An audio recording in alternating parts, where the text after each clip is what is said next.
Okay, let's continue. Let us think for a while about how language must have begun. The monkeys, it is said, have a few cries or words. നമുക്കറിയാം മൃഗങ്ങളും അതിൻ്റെ പക്ഷികളും എല്ലാം കുറേ എന്താ പറയുന്നത് കുറേ ശബ്ദങ്ങൾ ഉണ്ടാക്കുന്നത് കേട്ടിട്ടില്ലേ? അവർ സംസാരിക്കാറുണ്ടോ?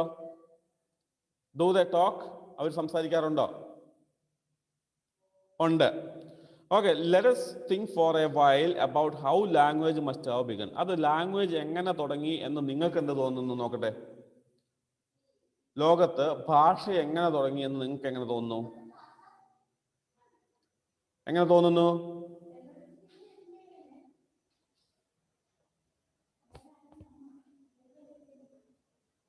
ആർക്കൊന്നും പറയാനില്ല? ലാംഗ്വേജ് എങ്ങനെ തുടങ്ങി?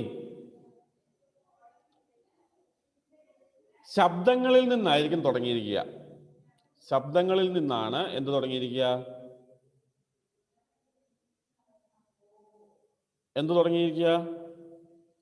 ലാംഗ്വേജ് തുടങ്ങിയിരിക്കുക. ഓക്കെ, ശബ്ദങ്ങളിൽ നിന്നായിരിക്കും. ആദ്യം ഈ പറയുന്ന എഴുത്തോ വായനയോ സംസാരമോ ഒന്നും ഉണ്ടാകില്ല. പിന്നെന്താ ഉണ്ടാവുക? ശബ്ദങ്ങൾ. Let us think for a while about how language must have begun. The monkeys, it is said, have a few cries or words for simple things. Monkeys കുറച്ച് ക്രൈസും വേർഡ്സും ഒക്കെ കുറെ പറയാൻ തുടങ്ങി എന്ന് നമുക്ക് നോക്കാം. We also know that the different animals make peculiar cries when they are frightened, hungry, or in pain, or want to warn others of danger. ബാക്കിയുള്ളവരെ warn ചെയ്യാൻ വേണ്ടിയിട്ടോ ഒക്കെ ആയിട്ട് നമുക്ക് പേടി തോന്നുമ്പോഴോ അല്ലെങ്കിൽ വിശക്കുമ്പോഴോ വേദന എടുക്കുമ്പോഴോ കോഴിയൊക്കെ കണ്ടിട്ടില്ലേ? തള്ളക്കോഴി എന്തെങ്കിലും ഒരു പരുന്തോ എന്തെങ്കിലും അല്ലെങ്കിൽ പക്ഷി അതിൽ പറക്കുന്ന കണ്ടിട്ടുണ്ടെങ്കിൽ കുഞ്ഞുങ്ങൾക്ക് വാണിംഗ് കൊടുക്കുന്ന കണ്ടിട്ടില്ലേ? So in the same way give warning. അങ്ങനെ വാണിംഗ് ഒക്കെ കൊടുക്കാൻ വേണ്ടിയിട്ട് ക്രൈസ്, ചെറിയ ചെറിയ ശബ്ദങ്ങൾ ഉണ്ടാക്കി. Thus we find the use of language even among animals. അങ്ങനെയാവുമ്പോൾ നമുക്ക് എന്താ ലാംഗ്വേജിന്റെ ഒരു കമ്മ്യൂണിക്കേറ്റ് ചെയ്യാൻ വേണ്ടിയിട്ടുള്ള ഒരു ലാംഗ്വേജിന്റെ ഉപയോഗം മൃഗങ്ങളുടെ അല്ലെ പക്ഷികളുടെ ഇടയിൽ പോലും നമുക്ക് മനസ്സിലായി. Yes or no? ശരിയല്ലേ? ആവശ്യമുണ്ട്, അവരങ്ങോട്ടും ഇങ്ങോട്ടും കോണ്ടാക്ട് ചെയ്യാറുണ്ട്. Okay, perhaps language started in the same way for man. There must have been very simple cries to begin with. മനുഷ്യരുടെ ഇടയിലും ഒരു പക്ഷേ ഇത് തന്നെയായിരിക്കാം സംഭവിച്ചിരിക്കുക. Started the same way for man. There must have been very simple cries to begin with. Cries of fear and warning. Cries of fear and warning. വാണിങ്ങിൻ്റെയും അല്ലെങ്കിൽ പേടിയുടെയൊക്കെ ഒച്ചകൾ വന്നിട്ടുണ്ടാകാം. Early men especially. Then came what are called labor cries. When a number of people work together, they usually make a noise together. പണിയെടുക്കുന്നതൊക്കെ ആൾക്കാരെ കണ്ടിട്ടില്ലേ? ഒരു സമയത്ത് പണിയെടുക്കുന്നവർ ഒരേപോലെ ഒച്ച ഉണ്ടാക്കും. പക്ഷേ പ്രത്യേകിച്ച് ഈ മരമൊക്കെ എടുക്കുന്നവരില്ലേ, ലോഡിങ്ങുകാരും മരം കൊണ്ടുപോകുന്നവരൊക്കെ ചുമക്കുന്നവർ, അവരൊക്കെ എന്താ ചെയ്യുന്നത്? സ്പെഷ്യൽ സൗണ്ട് ഉണ്ടാക്കാറുണ്ട് ഒരുമിച്ച് ഒരേപോലെ, ഏലൈസ എന്നൊക്കെ പറഞ്ഞുകൊണ്ട്. അപ്പോൾ അതെന്തിനു വേണ്ടിയിട്ടുള്ളതായിരിക്കും? ഒരേ ശബ്ദം, ഒരേ കമ്മ്യൂണിക്കേഷൻ ആണ് അത്. Called labor cries. When a number of people work together, they usually make a noise together. Have you not noticed the people pulling together at something? എന്തിനെങ്കിലും വലിക്കുന്നത് ഒക്കെ കണ്ടിട്ടില്ല? ഞാനിപ്പോൾ പറഞ്ഞതുപോലെ മരം ചുമന്നുകൊണ്ട് പോകുന്നതും അല്ലെങ്കിൽ എന്തെങ്കിലും വലിക്കുന്നതും. Or lifting a great weight together. It seems that all crying together helps them a little. എല്ലാവരും കൂടെ ഒരുമിച്ച് ശബ്ദം ഉണ്ടാക്കുമ്പോൾ അതിനൊരു പ്രത്യേകത, ഒരു പവർ വരുന്നുണ്ട്. ദീസ് ലേബർ ക്രൈസ്, അതാണ് ഒരുമിച്ച് എല്ലാവരും കൂടെ ഒച്ചയിടുന്നതിനാണ് ലേബർ ക്രൈസ് എന്ന് പറയുക. These labour cries must have been the first words that man used. മനുഷ്യർ ഉപയോഗിച്ചിരിക്കുന്ന ആദ്യത്തെ ക്രൈ അല്ലെങ്കിൽ ലാംഗ്വേജ് എന്ന് പറയുന്നത് ഒരു പക്ഷേ അതായിരിക്കാം. എല്ലാവരും കൂടെ ഒരുമിച്ച് എന്തെങ്കിലും വസ്തുക്കൾ വലിക്കാനോ അല്ലെങ്കിൽ ലിഫ്റ്റ് ചെയ്യാനോ ഒക്കെ ഉപയോഗിക്കാൻ വേണ്ടി അന്നേരമൊക്കെ ഉള്ള ശബ്ദമാണ്. Gradually other words must have come in. ബാക്കി വാക്കുകൾ മെല്ലെ മെല്ലെ വന്നിട്ടുണ്ടാവും. Simple words like water, fire, horse and bear. ഇങ്ങനത്തെ ചെറിയ ചെറിയ വാക്കുകളും ഒരു പക്ഷേ വന്നിട്ടുണ്ടാകാം. അത് കഴിഞ്ഞിട്ട് എങ്ങനെയൊക്കെ ഏതൊക്കെ വാക്കുകൾ? ഗ്രാജുവലി, സ്ലോലി, മെല്ലെ. Words, other words must have come in. Simple words like water, fire, horse and bear. What is bear? Bear എന്താ?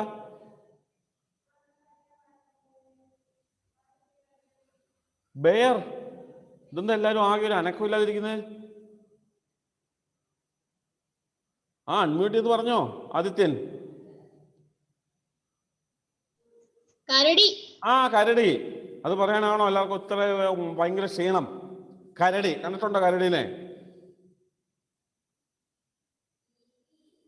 കരടീനെ കണ്ടിട്ടുണ്ടോ? സൂവിലോ ഇനി ഇല്ലെങ്കിൽ ടി വിയിലേലും കണ്ടിട്ടുണ്ടാകില്ലേ, പടത്തില്. Okay, then bear etc. Probably there were only nouns and no verbs.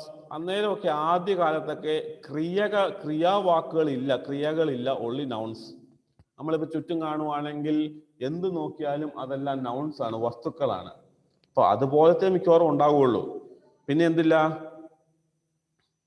Words, എന്താ പഠിക്കുക, ഓടുക, ചാടുക എന്നുള്ള വാക്കുകൾ, റൺ, ഗോ, കം എന്നുള്ള വാക്കുകളൊന്നും ഒരുപക്ഷെ ഉണ്ടാകില്ല. നൗൺസ് ആയിരിക്കും ആദ്യം ഉണ്ടായിരിക്കുക. If a man wanted to say that he has seen a bear, he would only say the word bear and point, just like a child. കുട്ടികൾ പറയുന്നത് പോലെ, നമ്മളെ കുട്ടികൾ, ചെറിയ കുട്ടികളൊക്കെ അവർക്ക് സംസാരിക്കാൻ അറിയത്തില്ലാത്ത അവർ പറയുന്നത് എന്താ? ഇപ്പൊ എന്ന് കണ്ടിട്ടുണ്ടെങ്കിൽ ഐസ്ക്രീം എന്ന് പറഞ്ഞിട്ട് ഇങ്ങനെ കൈ ചൂണ്ടി കാണിക്കുകയുള്ളൂ.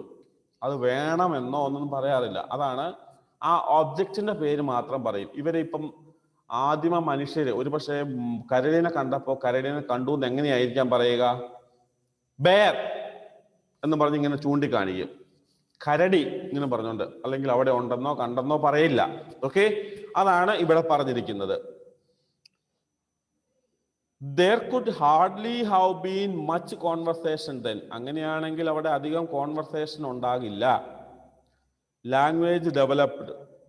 Short sentences came and then longer ones.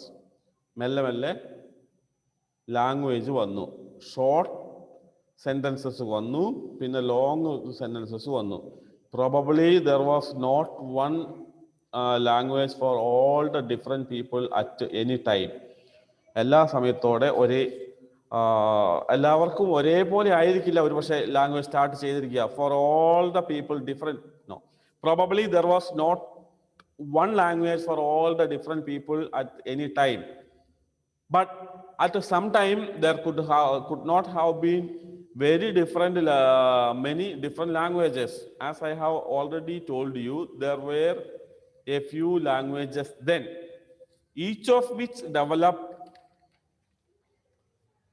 a large family of languages. എന്താണ്? ഒരു ലാർജ് ഫാമിലി ഓഫ് ലാംഗ്വേജസിലേക്ക് വന്നു. എങ്ങനെ? നമുക്കറിയാം, ഒരു ലോകത്ത് എത്ര ഭാഷകളുണ്ട്? ഇഷ്ടംപോലെ ഭാഷകളുണ്ട്. നിങ്ങൾക്ക് എത്ര ഭാഷ അറിയാം? 1, 2, 3, 4. സാധാരണ നമുക്കറിയാവുന്നത് മിക്കവാറും മലയാളം, ഇംഗ്ലീഷ്, ഹിന്ദി പഠിക്കുന്നതായതുകൊണ്ട് കുറേയൊക്കെ അറിയാം. ചിലർക്ക് തമിഴ് അറിയായിരിക്കും, കുറെ കന്നഡ, തെലുങ്ക്, അല്ലെങ്കിൽ അറബി, ഉറുദു എന്നൊക്കെ പറഞ്ഞ് ഒരു പക്ഷേ അറിയാമായിരിക്കും കുറേയൊക്കെ. So we know only some languages. അപ്പൊ തന്നെ നമുക്ക് മനസ്സിലാക്കാമല്ലോ, ലോകത്ത് കുറേ ഭാഷകളുണ്ട്. There are many languages in the world. നമ്മുടെ ഇന്ത്യയിൽ തന്നെ ഇഷ്ടംപോലെ ലാംഗ്വേജസ് ഉണ്ട്. അപ്പോൾ പിന്നെ ലോകത്ത് മൊത്തമായിട്ടോ ദർ ആർ മെനി ലാംഗ്വേജസ്. അപ്പൊ ഈ ലാംഗ്വേജസ് എല്ലാം കൂടെ ഒരുമിച്ചായിരിക്കോ വന്നിരിക്കുക?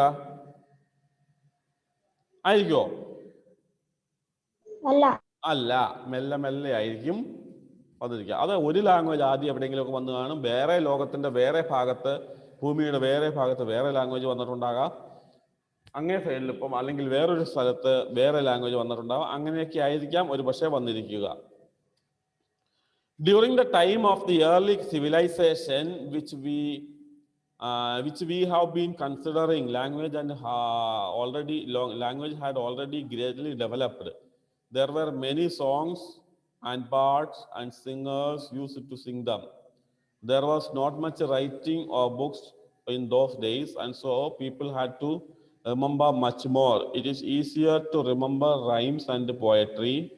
Therefore, we find that rhymes and ballads were very popular in all these countries where the early civilization existed. And the civilization, what is civilization? ഇത് നെഹ്റു എഴുതിയ, അതായത് ജവഹർലാൽ നെഹ്റു എഴുതിയ കത്താണ്. അതിനകത്ത് പറയുന്നതാ 10 വയസ്സുള്ള കൊച്ചിനെ എഴുതി കൊടുത്തുകൊണ്ടിരുന്ന കത്തുകളാ. അപ്പൊ പിന്നെ എന്തായാലും നിങ്ങൾക്ക് എന്തുണ്ടാവും?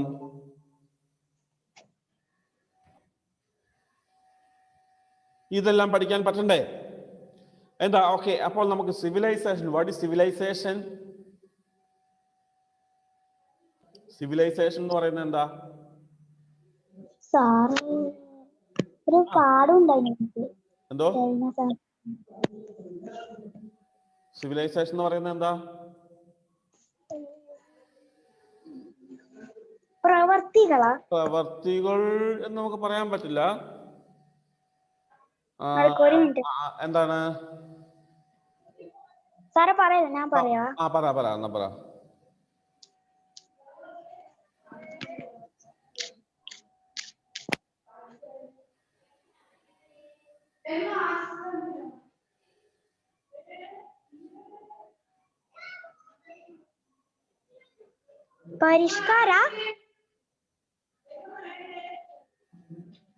ഏതാ? പരിഷ്കാരം എന്നൊക്കെ നമുക്ക് അടുത്ത് വരുന്നുണ്ട്. സംസ്കാരമാണ് ശരിക്കും, സംസ്കാരം. ഓക്കെ, അപ്പോൾ സംസ്കാരം, സിന്ധു നദീതട സംസ്കാരം ഡെവലപ്പ് ചെയ്തു വന്നു എന്നൊക്കെ പറഞ്ഞു കേട്ടിട്ടില്ലേ? ആ രീതിയിലേക്കുള്ളതാണ് എന്ത്? സിവിലൈസേഷൻ. ഓക്കെ, ആ ഒരു പാരഗ്രാഫോടെ നമുക്ക് നോക്കിയിട്ട് നിർത്താം. During the time of the early civilisation which we have been considering, language had already greatly developed. Language develop ചെയ്തിരുന്നു. There were many songs and bards and singers used to sing them. Singers ഒക്കെ അത് സിംഗ് ചെയ്യാൻ ഉണ്ടായിരുന്നു. There was not much writing or books in those days, and so people had to remember much more. അന്ന് ഈ പറയുന്ന പാട്ടും, there were many songs and bands and singers that used to sing them. ഇഷ്ടംപോലെ പാട്ടുകാരൊക്കെ ഉണ്ട്, ഇപ്പോഴും ഉണ്ട് ഇഷ്ടംപോലെ പാട്ടുകാരും ഇല്ലേ? അതുപോലെ it is easier to remember rhymes and poetry. പാട്ടുകളും കവിതകളും റൈംസും ഒക്കെ പാടാനും ഓർത്തിരിക്കാൻ നമുക്ക് എളുപ്പമാണ്. ശരിയല്ലേ? നിങ്ങൾക്ക് എത്ര റൈംസ് അറിയാം, എത്ര പോയംസ് അറിയായിരിക്കും, എത്ര കവിതകൾ അറിയാമായിരിക്കും, അല്ലെങ്കിൽ എത്ര പാട്ടുകൾ അറിയാമായിരിക്കും? ഈസിയാ കുറെ. So therefore we find that rhymes and ballads were very popular in all these countries where the early civilization existed. Early civilization ഉണ്ടായിരുന്നിടത്തെല്ലാം ഇത് ഉണ്ടായിരുന്നു. ഈ ലാംഗ്വേജിന്റെ ഡെവലപ്മെന്റിന് വേണ്ടിയിട്ട് അത് ഉണ്ടായിരുന്നു. നമുക്ക് കൂട്ടാം. അവിടെ ഒന്ന് മാർക്ക് ചെയ്ത് വെച്ചേ, 22 എന്ന് എഴുതി വെച്ചോ, ഓർത്തിരിക്കാൻ വേണ്ടിയിട്ടാ. I'll call the names.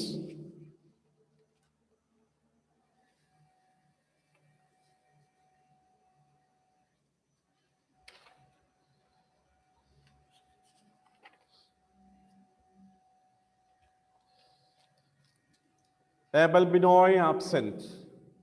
Adityan present. Angel not there. Atul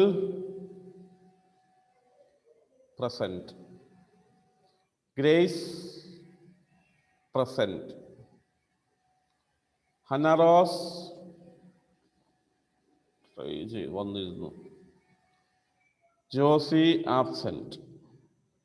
Lakshmi Priya present. Muhammad K present. Shahwaz absent. Rehan absent. Ruwais absent. Shahana present.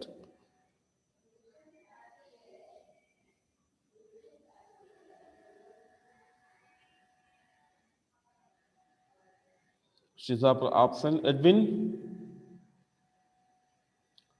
Admin വന്നിരുന്നോ? ഇല്ലല്ലോ, കണ്ടിരുന്നോ? വന്നു. സായി കൃഷ്ണ, നോട്ട്.